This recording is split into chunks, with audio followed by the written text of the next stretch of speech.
Saya dulu bekerja membantu orang tua saya sekitar umur 10 tahun. Saya putus sekolah, saya tidak nyambung SMP.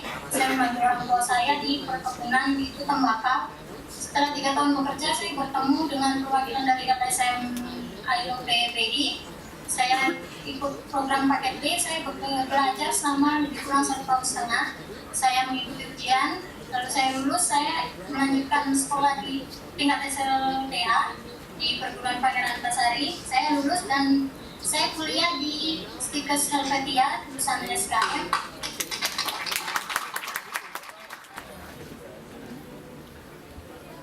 ILO ingin memutus dan menghapus pekerja anak dalam rantai pasokan.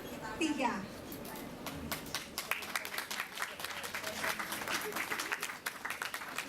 Mohon ditunggu untuk foto bersama.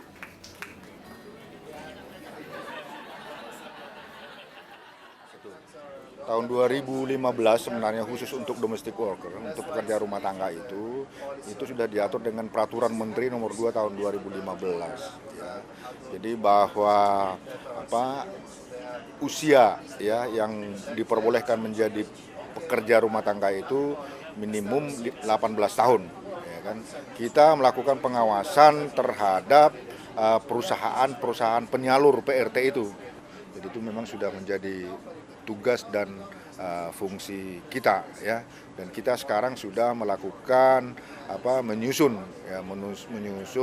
peta jalan menuju Indonesia bebas pekerja anak tahun 2022. Itu adalah pencegahan. Jadi bagaimana bisa memastikan semua anak itu adalah tidak masuk dalam sektor ini. Nah, supaya tidak masuk ini adalah pendidikan, saya pikir sebagai cara yang penting. Kalau kita bisa memastikan semua anak berada di bangku sekolah atau di lembaga pendidikan, maka akan sangat kecil untuk bisa masuk dalam menjadi pekerja anak. Nah, bagi mereka yang sudah berada di pekerja anak, maka sebenarnya harus ada upaya-upaya untuk mengintervensi atau mewithdrawal atau menarik mereka dari pekerjaan itu kepada balai-balai latihan kerja atau kepada proses-proses penguatan kapasitas anak itu, sehingga ketika masuk pekerjaan itu sudah dalam kondisi siap. Yang kita lakukan adalah selama ini melakukan berbagai macam upaya untuk tidak terjadinya ada buruh anak di pabrik. Salah satu cara yang kita tempuh adalah dengan melakukan verifikasi dokumen pada saat pekerja mulai memasuki proses aplikasi ke perusahaan. Yang melakukan verifikasi ada 2 yang kita minta. Selain human resources, adalah adanya bagian finance yang juga ikut memeriksa kelengkapan, bukan hanya kelengkapan, tapi keabsahan dokumen yang dimasukkan oleh pekerja, misalnya KTP-nya, ijazahnya, atau mungkin akte lahirnya, kartu keluarganya, semua harus sesuai dengan prosedur yang berlaku di Indonesia.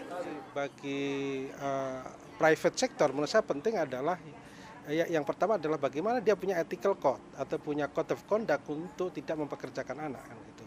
Nah, kemudian yang kedua ada mekanisme kontrol untuk memastikan bahwa dalam rantai pasok dia itu semuanya bebas pekerja anak, mulai dari supplier sampai kepada subkontrak yang ada itu.